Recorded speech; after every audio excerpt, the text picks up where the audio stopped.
Bienvenue au podcast Astro, Mindset et Développement personnel. Je m'appelle Ambre, fondatrice de Inte-Ipso, et mon but est qu'ensemble on apprenne à se développer, à mieux se connaître soi-même, puis à prendre le contrôle du meilleur atout pour nous aider à améliorer notre vie. Vous l'avez deviné, notre mindset.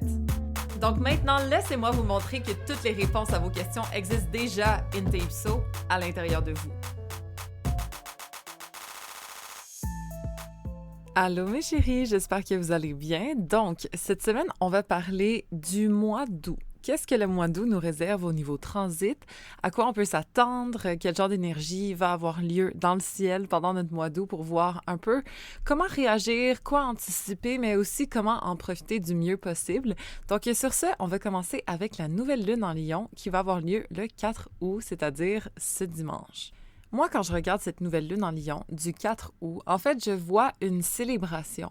Je vois un moment où est-ce qu'on peut prendre le temps de célébrer, d'être fier de ce qu'on a accompli, mais aussi de repartir à neuf d'une façon valorisante, d'une façon où est-ce qu'on se donne la reconnaissance nécessaire qu'on ne prend pas toujours le temps de faire dans notre quotidien. Donc, dépendamment de dans quelle maison cette nouvelle lune va se trouver pour vous, peut-être de juste prendre un moment pour reconnaître ce domaine de vie, pour valoriser votre personne à travers celui-ci. Exemple, moi, ça tombe dans ma maison 7 ans, fait que vous savez qu'est-ce que je vais faire en fin de semaine. Je vais avoir un beau week-end en amoureux avec mon chum. D'ailleurs, je n'ai pas pu vraiment célébrer son anniversaire autant que j'aurais aimé à cause d'un gros projet que j'ai eu cette semaine. Je pourrais pas vous en parler, malheureusement. Ça va prendre beaucoup de temps avant, comme c'est hors de mon contrôle par rapport à ça. C'est pas un projet personnel, c'est un projet dans lequel on m'a invité. Mais reste que je vais prendre ce week-end pour vraiment prendre le temps de valoriser mon chum, reconnaître tout ce qu'il fait pour moi, vraiment de le mettre en lumière. Donc, que ce soit pour autrui ou que ce soit pour vous-même, honnêtement, je vous recommande même de le faire à vous-même aussi.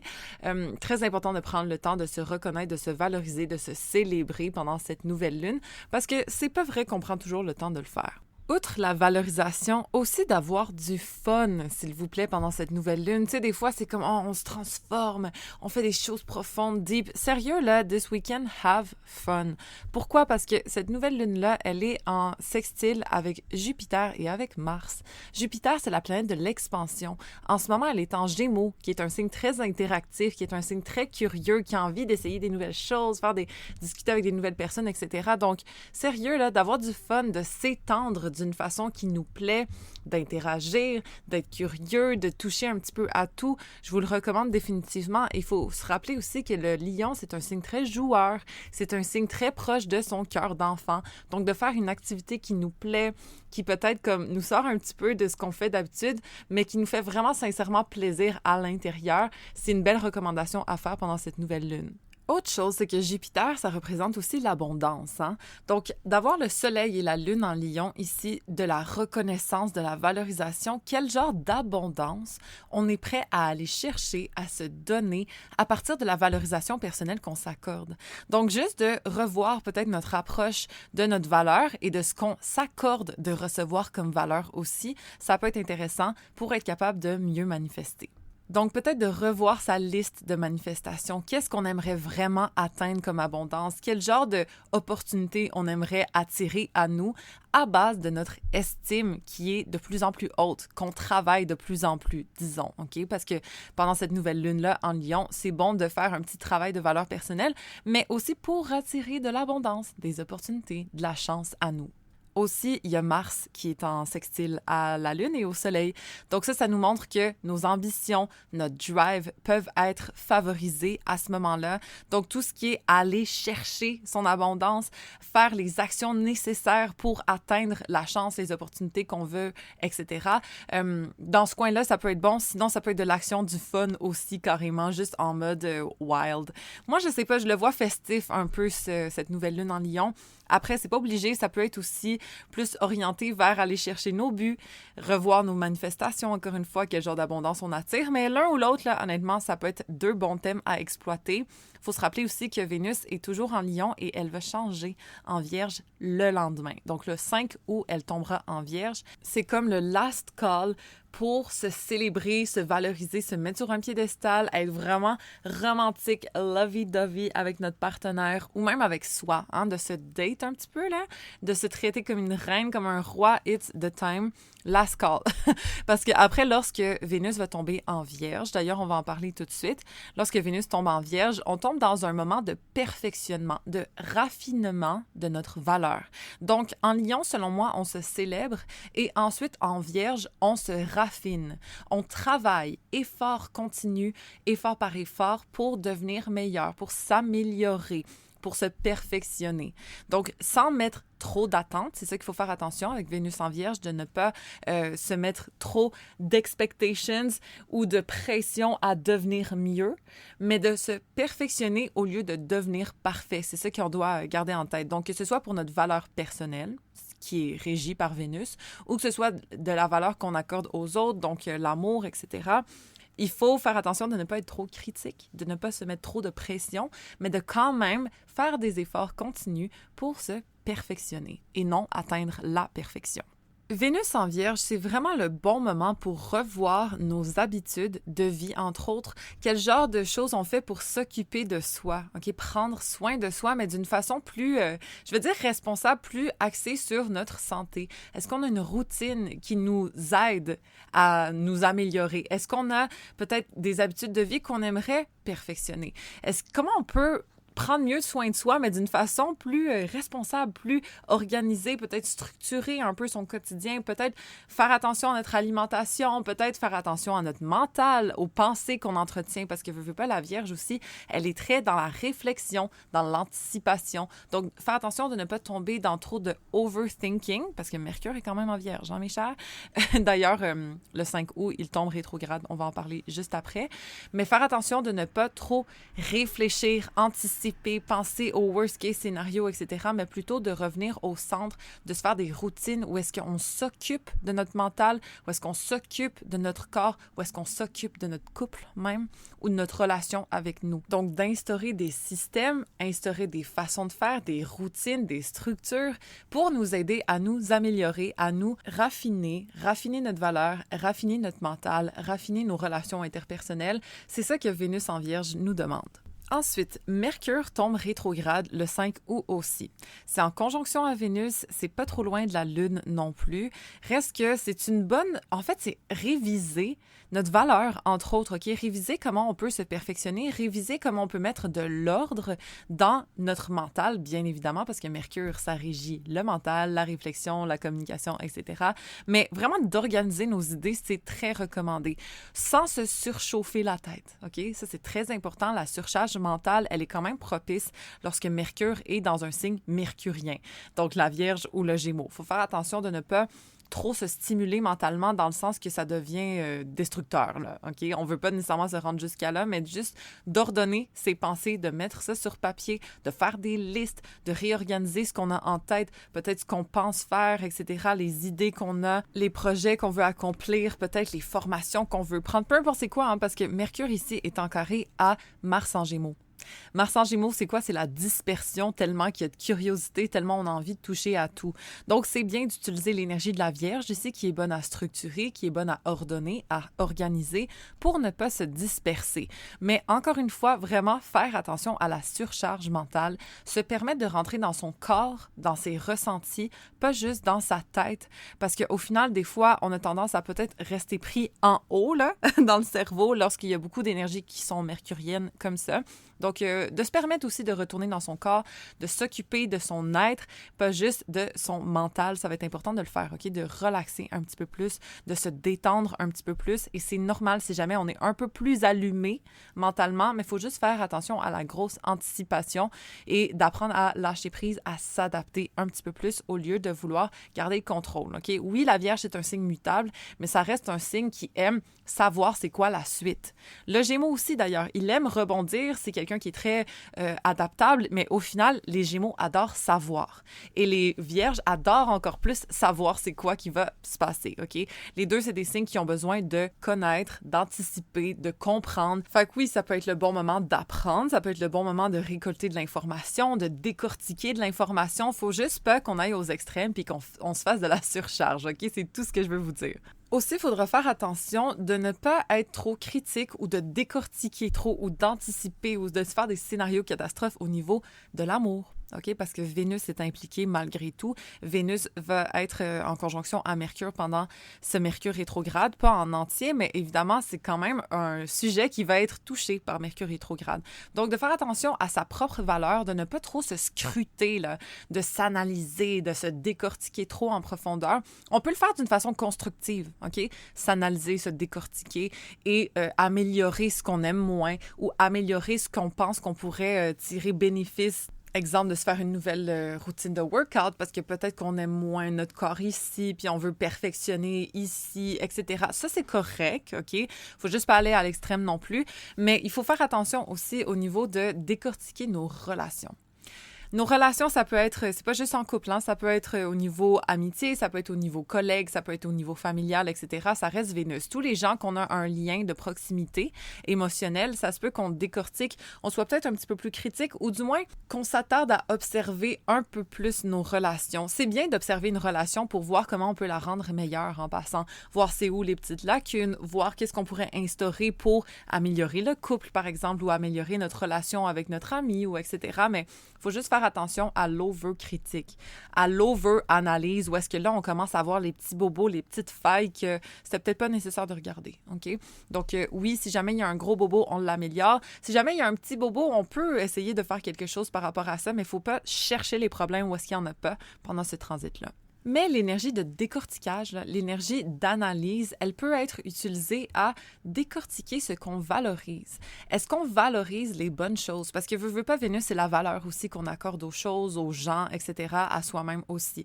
Donc, qu'est-ce que je valorise? Est-ce que je valorise les bonnes choses? Est-ce que ce que je valorise m'enligne vers mes buts, exemple? Est-ce que je valorise trop les autres, pas assez moi, etc.? Revisiter notre valeur et où est-ce qu'on accorde de la valeur dans notre vie, en fait, ça peut être une bonne chose à faire. Donc, comme vous voyez, le thème est beaucoup dans la valeur. Je ne sais pas si tout le monde va voir ça en tant qu'astrologue, mais moi, personnellement, c'est ce que je remarque. Le Mercure rétrograde va être en conjonction à Vénus pendant quelques jours quand même. Ça vaut la peine de s'attarder sur le sujet. Après, ça reste en Vierge, hein? Et la Vierge, c'est quand même un signe qui ordonne, qui structure sa réalité aussi. Donc, tout ce qui est de notre quotidien, comment on peut mieux s'organiser, comment on peut mieux se structurer pour anticiper les problèmes, c'est quand même correct. Il ne faut juste pas se pousser à l'extrême. Comme d'habitude, l'équilibre, c'est toujours recommandé. Mais reste que de se trouver peut-être des façons de fonctionner qui sont mieux organisées, peut-être ordonner notre environnement pour qu'on se sente mieux chez nous, peut-être ordonner notre mental, etc. Tout ce qui est dans l'ordre, tout ce qui est dans comment je peux structurer les choses pour que ça fonctionne mieux, pour que ce soit optimisé, pour que je trouve les solutions nécessaires à mes problèmes, etc. C'est un très bon moment de le faire. Donc peut-être d'y réfléchir pendant Mercure rétrograde et de l'appliquer éventuellement quand Mercure sera direct. Le 15 août, Mercure, qui est rétrograde en Vierge, tombe dans le signe du Lion. Parce que, une rétrograde, on recule, right? On était en Vierge, on recule vers le Lion dans ce cas-ci, étant donné que Mercure est rétrograde dans les débuts du degré de la Vierge. Donc là, l'emphase va beaucoup toucher sur notre valeur personnelle. Où est-ce qu'on s'accorde de la reconnaissance? Faire attention aussi au combat d'ego. OK? Parce que Mercure ici va être en carré à Uranus, qui est un peu de la communication spontanée, erratique, un peu comme word vomit. OK? Il faut faire attention. Lorsque Mercure est carré à Uranus dans un thème astral, on voit des gens qui overshare ou on voit des gens qui disent ce qu'ils pensent sans vraiment y réfléchir tout le temps. Donc, ça peut donner ce genre d'énergie. OK? Faites attention à vos mots à partir du 15 août. Faites attention au combat d'ego, à peut-être pas trop imposer votre opinion d'une façon comme avec fierté, avec orgueil, OK? Mais reste que c'est bon qu'on revisite un peu ce qu'on valorise, encore une fois, notre intégrité, nos valeurs, nos principes, qu'est-ce qui est important pour nous, étant donné que le signe du Lion est très axé sur ses principes, ses valeurs. Donc, revisiter un petit peu ça, ça peut être une bonne chose à faire. Puis pendant cette rétrograde, Vénus est en opposition à Saturne. De ce que je vois, c'est très axé sur Vénus, c'est très axé sur les valeurs parce que veut pas, le signe du Lion, c'est un signe qui se valorise ou qui a besoin de se valoriser pour se sentir bien, la reconnaissance, tout ça. Mais là, Mercure rétrograde était conjoint à Vénus au début en Vierge, mais là, pendant que Mercure est en Lion, en train de rétrograde, Vénus est en opposition à Saturne, OK? Et Vénus, c'est la valeur. Saturne, c'est quoi? C'est l'engagement, c'est les responsabilités. Donc, Donc, prendre la responsabilité de ce qu'on valorise, prendre la responsabilité de la valeur qu'on s'accorde, prendre la responsabilité de comment nos relations fonctionnent. Est-ce qu'on se sacrifie trop à quelque part? Est-ce qu'on est trop en train de vouloir sauver quelqu'un? Est-ce qu'on est trop serviable puis on se sent utilisé? Ça va être super important de revisiter notre monde relationnel ainsi que notre valeur personnelle. OK? La relation qu'on a à nous-mêmes et la relation qu'on a avec les autres, d'après moi, c'est un gros thème de ce Mercure rétrograde. D'ailleurs, Vénus va aussi faire un carré à Mars et à Jupiter pendant que Mercure est en train de rétrograde et pendant que Vénus est en opposition à Saturne. Là, ça fait beaucoup de monde astro, je suis désolée, mais au final, Vénus carré Neptune égale faire attention de ne pas aimer à l'excès, comme en faire trop, et Vénus carré Mars égale faire attention de ne pas rejeter notre frustration sur les gens qu'on aime. Donc, de faire attention vraiment de revoir en fait notre approche relationnelle, que ce soit au niveau est-ce que je rejette ma frustration sur l'autre, est-ce que j'aime trop, est-ce que je suis un peu trop distant, est-ce que je me sacrifie trop, est-ce que je prends trop de responsabilités, je suis trop dans les obligations, je suis trop dans le service ou tout est correct, OK? Mais de revoir les fondations, revisiter comment on peut valoriser soit soi ou soit les autres, je vous recommande fortement de le faire. C'est pas nécessairement agréable, c'est pas toujours évident, mais c'est le bon moment du moins d'y réfléchir pendant ce Mercure rétrograde. Ensuite, on va aller regarder la pleine lune en Verseau du 19 août. Peut-être que je vous en reparlerai dans une vidéo si je vais avoir le temps ou non, dépendamment, mais vous l'avez dans ce podcast-là, fait qu'on verra. Déjà, la pleine lune, elle a lieu évidemment lorsque le soleil est en Lion et la lune est en Verseau. Les pleines lunes ont toujours lieu dans des oppositions entre la lune et le soleil. Dans ce cas-ci, le soleil est conjoint Mercure, qui est rétrograde, OK? Et le soleil est carré à Uranus, c'est en opposition à la lune en Verseau. Moi, ça sonne très chercher mon individualité, que peut-être on est à prendre des décisions par rapport à ce qu'on veut vraiment, au lieu de suivre la norme, suivre ce qu'on s'attend de nous, ben de faire quelque chose qui nous plaît vraiment puis qui correspond à notre propre individualité et non comme ce qui correspond au regard extérieur. Je veux pas nécessairement amener des mauvaises nouvelles parce qu'il y en a pas, OK? De garantie, il y a rien de fatal ou quoi que ce soit. Je trouve juste que cette pleine lune-là en Verseau est très... Je mise sur mon individualité et je suis un petit peu en conflit avec les gens qui me retiennent au niveau de mes obligations, genre. Parce qu'en fait, on a ici Vénus qui est en Vierge toujours, qui est conjoint Lilith. On se rappelle, Lilith, c'est celle qui veut ce qu'elle veut, c'est celle qui se rebelle un petit peu et c'est celle aussi qui est compulsive. Donc ici, Lilith en Vierge, conjoint Vénus en Vierge, c'est une petite compulsion, une insatisfaction au niveau de se plaire ou que les autres nous plaisent, OK? C'est comme, genre, en faire toujours plus pour se sentir parfaite en couple ou s'attendre à ce que les autres en fassent plus pour qu'ils répondent à nos attentes, OK? Bref. Donc, Vénus ici est en carré à Mars. Mars, c'est quoi? C'est l'action, c'est aussi, ça peut être la frustration, ça peut être le conflit, ça peut être la passion aussi, hein? Donc, carré à Mars, il faut juste faire attention de ne pas, encore une fois, rejeter nos frustrations sur les gens qu'on aime. Et Vénus est encore carré à Jupiter ici, donc faire attention de ne pas en faire trop, de ne pas aller aux excès au niveau de l'amour, au niveau de la critique, au niveau des attentes, au niveau de peu importe, mais juste y aller d'une façon équilibrée, ça peut vraiment nous aider à mieux vivre cette pleine lune-là. Ensuite, Vénus, ici, elle est en opposition à Saturne. Puis Saturne est rétrograde en plus. Donc ici, au niveau des responsabilités, au niveau des obligations, on le sent. Et étant donné que la pleine lune, elle est très individualiste et que Vénus, ici, est très restreinte dans son expression, peut-être qu'elle se sent limitée, peut-être qu'elle se sent pas 100% valorisée ou peut-être qu'elle sent qu'on l'oblige un peu à avoir ce rôle-là. Bref, ça se peut qu'il y ait un petit clash, OK, entre obligation versus individualisation. Donc, c'est juste de garder ça en tête. Ça ne veut pas dire qu'on va avoir des conflits nécessairement. Ça ne veut pas dire qu'il va y avoir des problèmes. Ça veut juste dire que si jamais on sent un petit dilemme à l'intérieur de nous entre j'ai envie de faire ce que je veux, j'ai envie que personne me dise quoi faire, mais en même temps, j'ai des responsabilités à prendre en compte. Puis en même temps, peut-être que les relations interpersonnelles sont un petit peu plus compliquées en ce moment, ce serait normal, OK? Donc, de ne pas prendre des actions trop décisives, de ne pas y aller trop d'une façon extrêmement spontanée, de réfléchir quand même avant d'agir, OK?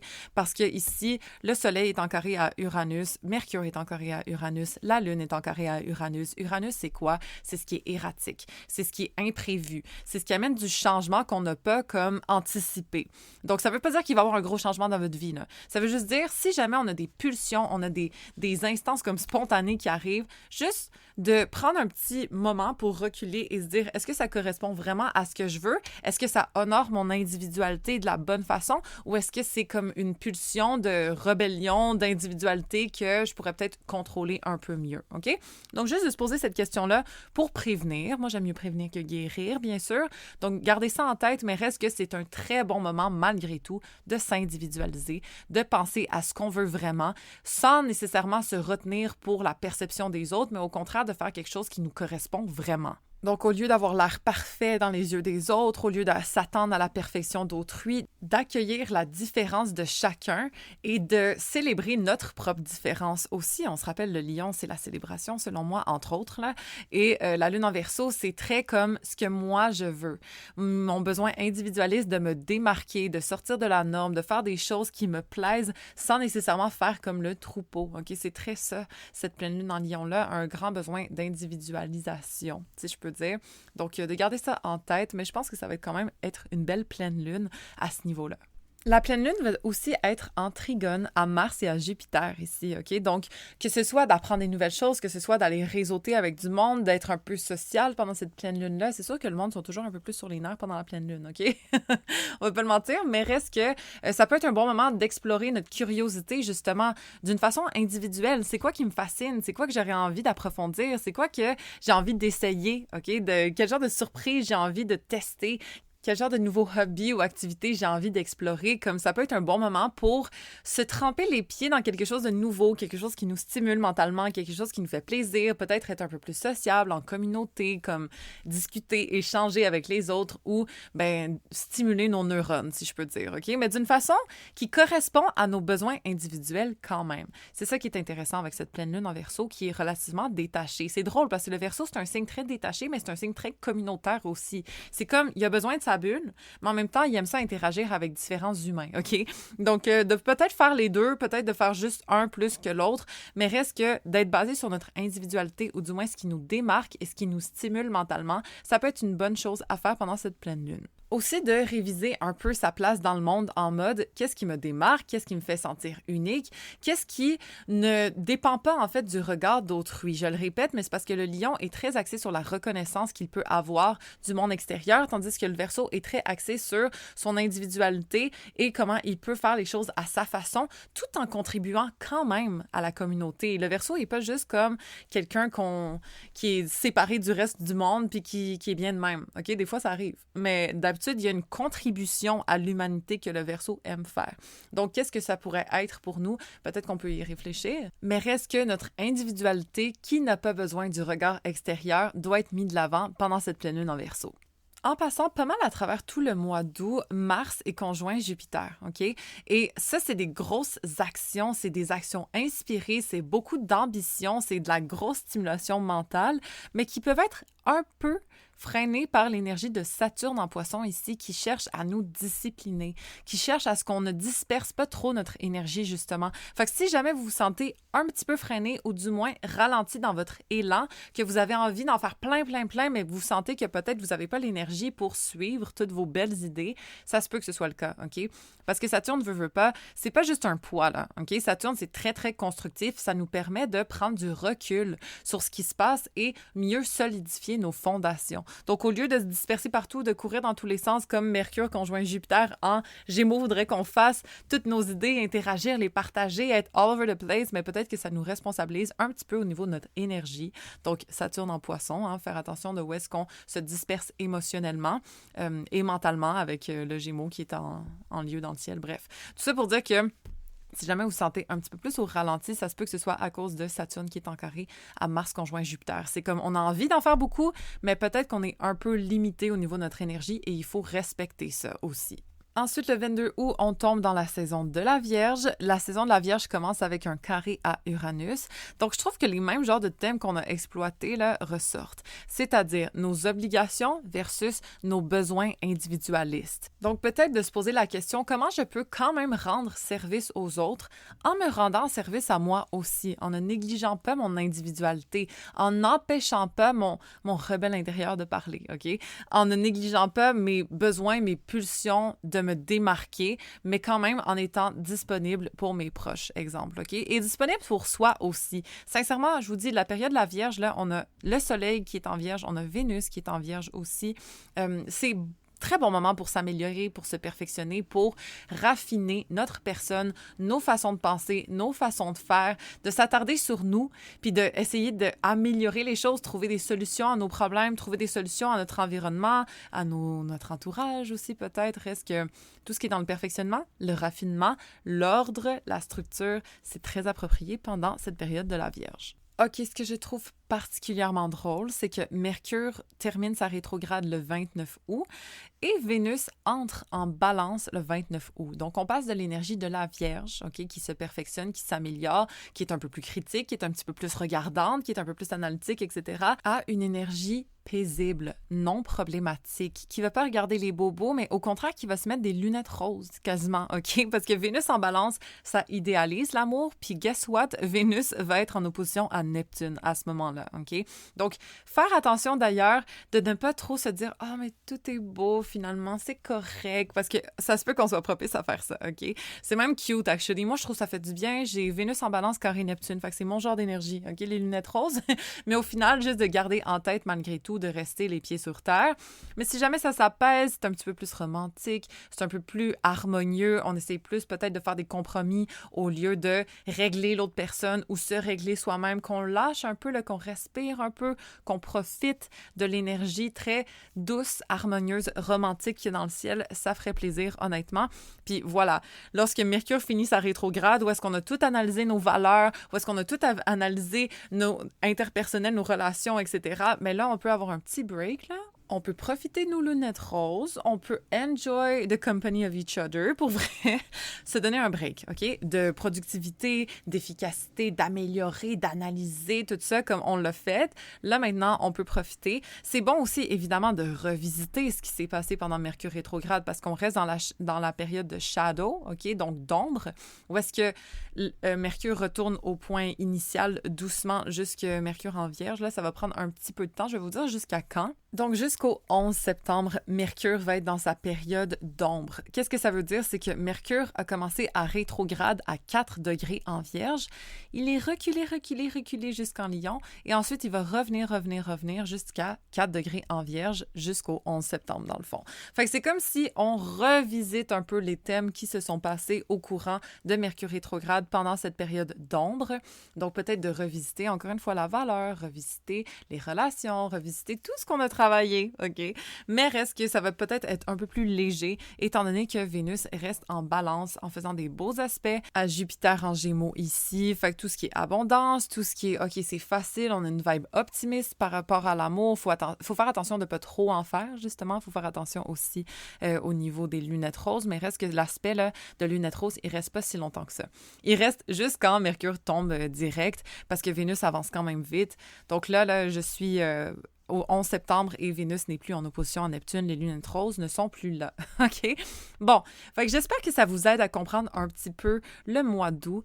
Dites-moi si vous aimez ça, peut-être en DM ou quoi que ce soit. Puis essayez de mettre un 5 étoiles si jamais ça vous tente, si jamais vous écoutez le podcast et vous l'appréciez. Ça me fait toujours plaisir puis ça aide beaucoup à faire connaître le podcast. Donc sur ce, guys, en espérant que vous ayez aimé cet épisode puis en espérant que ça vous guide un petit peu à travers votre été, on se rejoint la semaine prochaine et rappelez-vous que toutes les réponses existe déjà in Te Ipso à l'intérieur de vous.